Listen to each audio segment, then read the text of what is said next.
Unboxing tayo mga lods ng Bighorn na nabili sa Lazada. Check natin kung kompleto. Ayan, may kasama siyang bracket saka sariling relay. Ang relay niya ay 12 volts 15 ampere. Siya. Dalawa, laki. Yes, may kasama siyang mga bolts. Relay. Check natin yung laman.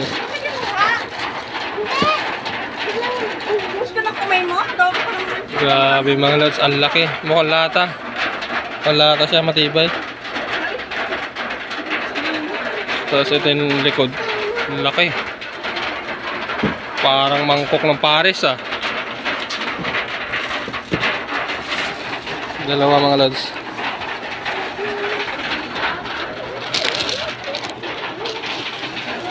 Laki.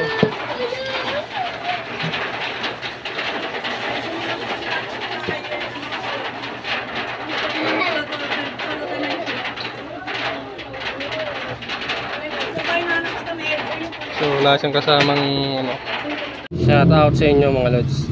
Ngayong araw kakabit tayo ng Bighorn. Napakalaking busina nito. Problema ko kung saan ko ilalagay, paano ko pagkasyahin. Ngayon inalis ko yung tangke, tapos nilagay ko sa ilalim ng upuan. Papasilip ko sa inyo mga lods no. Ayan, dalawang malaki yan.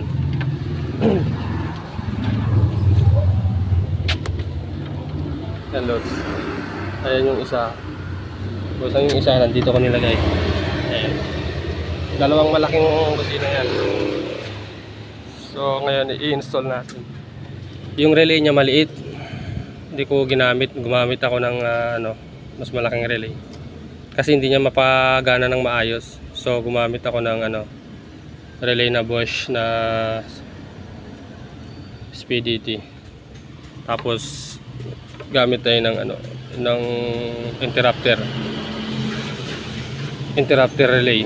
Ito yung magsisilbi na parang rapid yung kanyang busina.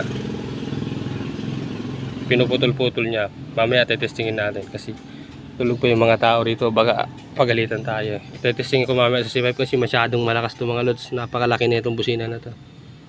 So i-install ko muna. Ayan, nilagyan ko na siya ng relay saka interrupter relay. Lalagay ko rito sa batok, tatalian ko. So install muna natin mga lods.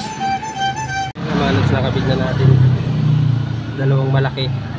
Laki ng dalawa. Doon yung kabila yung isa. Testingin natin mga lods.